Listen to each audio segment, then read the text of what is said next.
আসসালামু আলাইকুম। সিভিল সার্জনের কার্যালয় ময়মনসিংহে সম্পূর্ণ নতুন নিয়োগ বিজ্ঞপ্তি পুনরায় প্রকাশিত হয়েছে। বিজ্ঞপ্তির বিস্তারিত বলবো, অবশ্যই সম্পূর্ণ ভিডিওটি ধৈর্য সহকারে দেখার চেষ্টা করবেন এবং যারা আমার চ্যানেলটিকে সাবস্ক্রাইব করে পাশে থাকবেন। এই বিজ্ঞপ্তিতে শুধুমাত্র ময়মনসিংহ জেলার স্থায়ী বাসিন্দাগণ আবেদন করতে পারবেন। ক্রমিক এক পদের নাম পরিসংখ্যানবিদ, পদের সংখ্যা 7টি। যোগ্যতা পরিসংখ্যান, গণিত বা অর্থনীতি বিষয়ে স্নাতক বা সমমানের ডিগ্রি, কম্পিউটার চালনায় দক্ষতা থাকতে হবে। 2 নম্বর ক্রমিক রয়েছে স্টোর কিপার, পদের সংখ্যা 12টি। যোগ্যতা লাগবে উচ্চ মাধ্যমিক সার্টিফিকেট বা সমান পরীক্ষায় উত্তীর্ণ। স্টোর কিপার পদধারীগণকে সরকারি বিধি অনুযায়ী জামানত প্রদান করতে হবে। 3 নম্বর ক্রমিক রয়েছে অফিস সহকারী কাম কম্পিউটার মুদ্রাক্ষরিক, পদের সংখ্যা 5টি। যোগ্যতা উচ্চ মাধ্যমিক সার্টিফিকেট বা সমান পরীক্ষা উত্তীর্ণ।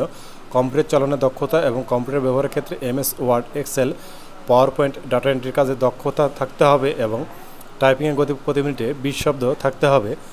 4 নম্বর ক্রমিক রয়েছে স্বাস্থ্য সহকারী, পদের সংখ্যা 231টি।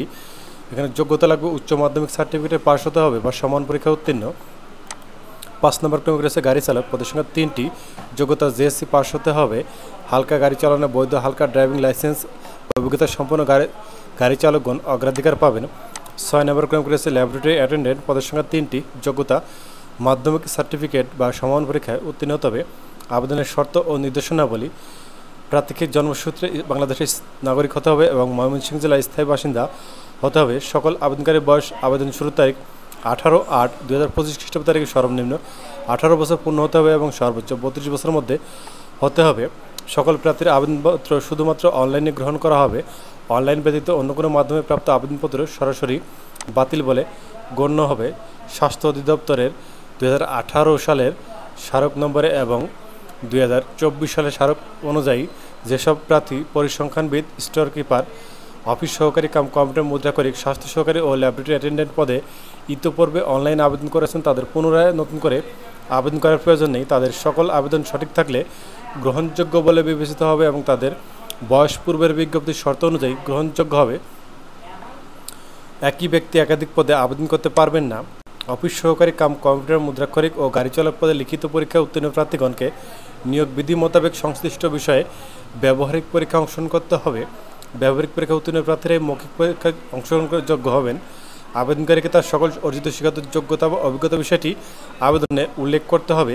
প্রজাতন্ত্রের কর্মে নিয়োজিত কোনো ব্যক্তি ফৌজদারি অপরাধে দণ্ডিত হলে কিংবা বরখাস্ত হলে আবেদনে অযোগ্য বলে বিবেচিত হবেন। প্রার্থী কর্তৃক আবেদনপত্রের বর্ণিত স্থায়ী ঠিকানা যদি ইতিপূর্বে কোনো সার্টিফিকেট বা অন্যত্র বর্ণিত স্থায়ী ঠিকানা হতে ভিন্নতর হয় কিংবা মহিলা প্রার্থীদের ক্ষেত্রে যদি স্বামীর স্থায়ী ঠিকানা ব্যবহার করা হয়, সেক্ষেত্রে প্রার্থীকে পরবর্তীতে স্থায়ী ঠিকানা সপক্ষে জাতীয় পরিচয়পত্র ও সংশ্লিষ্ট সিটি কর্পোরেশনের মেয়র, ওয়ার্ড কমিশনার, পৌরসভার মেয়র, কাউন্সিলর, ইউনিয়ন পরিষদের চেয়ারম্যান বা প্রশাসক কর্তৃক স্বাক্ষরিত নাগরিকত্ব সনদপত্র দাখিল করতে হবে। স্বাস্থ্য সহকারী শূন্যপদের তালিকা সিভিল সার্জন অফিস এবং উপজেলা স্বাস্থ্য ও পরিবার পরিকল্পনা কর্মকর্তার কার্যালয়ের নোটিশ বোর্ড ও ওয়েবসাইটে পাওয়া যাবে। প্রার্থী কর্তৃক কোনো তথ্য মিথ্যা প্রমাণিত হলে অথবা প্রয়োজনীয় তথ্য গোপন করলে তার বিরুদ্ধে আইনানুগ ব্যবস্থা গ্রহণ করা হবে।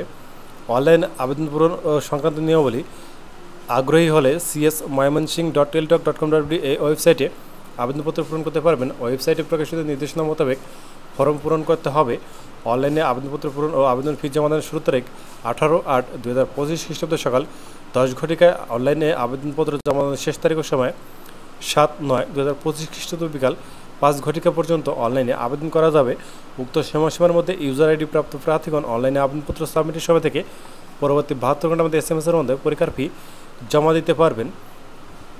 SMS নেওয়া এবং পরীক্ষার ফি প্রদান যথাযথভাবে আবেদনপত্র সাবমিট করা হলে ইউজার ID নম্বর একটি অ্যাপ্লিকেন্ট কপি পাবেন এবং ইউজার ID নম্বরটি ব্যবহার করে যে কোনো টেলিটক প্রিপেড মোবাইল নম্বরের মাধ্যমে 2টি SMS করে পরীক্ষার ফি বাবদ 1 থেকে 5 নং পদের জন্য 100 টাকা ও টেলিটকের সার্ভিস চার্জ বাবদ 12 টাকা সমোট 112 টাকার অধিক 72 ঘন্টার মধ্যে জমা দিতে হবে এবং ক্রমিক নং 6 পদের জন্য পরীক্ষার ফি বাবদ 50 টাকা এবং টেলিটকের সার্ভিস চার্জ বাবদ 4 টাকা সমোট 56 টাকা পরবর্তী 72 ঘন্টার মধ্যে জমা দিতে হবে।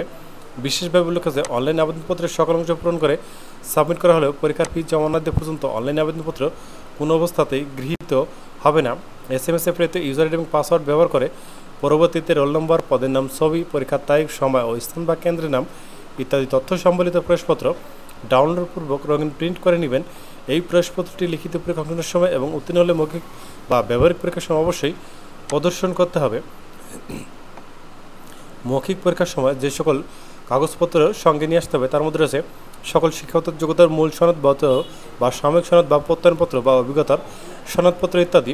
প্রযোজ্য ক্ষেত্রে কম্পিউটার জ্ঞানের বৈধ সনদপত্র, চাকরির আবেদন ফর্ম উল্লেখিত স্থায়ী ঠিকানার সপক্ষে জাতীয়তার সনদপত্র, প্রথম শ্রেণীর গেজেটেড কর্মকর্তা কর্তৃক প্রদত্ত চারিত্রিক সনদপত্র, কোটাধারীদের ক্ষেত্রে যাবতীয় সনদপত্র, তৃতীয় লিঙ্গের প্রার্থীদের ক্ষেত্রে সংশ্লিষ্ট কর্তৃপক্ষ কর্তৃক প্রদত্ত তৃতীয় লিঙ্গ সম্পর্কিত সনদপত্র, ডাউনলোডকৃত অ্যাপ্লিক্যান্ট কপি ও অ্যাডমিট কার্ডের সত্যায়িত কপি, প্রার্থীকে লিখিত ব্যবহারিক ও মৌখিক পরীক্ষায় অংশের জন্য কোনো দৈনিক ভাতা ও যাতায়াত ভাতা দেওয়া হবে না, যে কোনো তদবির কিংবা সুপারিশ প্রার্থীর অযোগ্যতা হিসেবে বিবেচনা করা হবে।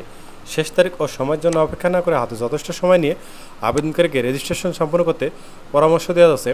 ধন্যবাদ বন্ধুরা। এরকম আরও চাকরি ভিডিও পেতে হলে অবশ্যই আমার চ্যানেলটিকে সাবস্ক্রাইব করে পাশে থাকবেন। এছাড়াও যারা ফেসবুক পেজের মাধ্যমে আমার ভিডিওটি দেখছেন তারা অবশ্যই আমার পেজটিকে সাপোর্ট করে দিয়ে যাবেন। যদি আমাদের মাধ্যমে চাকরির আবেদন অনলাইন সম্বলিত আবেদনগুলো করে নিতে চান তাহলে ডেসক্রিপশন বক্সে আমাদের নম্বর দেওয়া থাকবে, এখানে যোগাযোগ করলে আপনাদের আবেদন এখান থেকে আমরা করে দিব। অবশ্যই এর জন্য সার্ভিস চার্জ প্রযোজ্য হবে। ধন্যবাদ।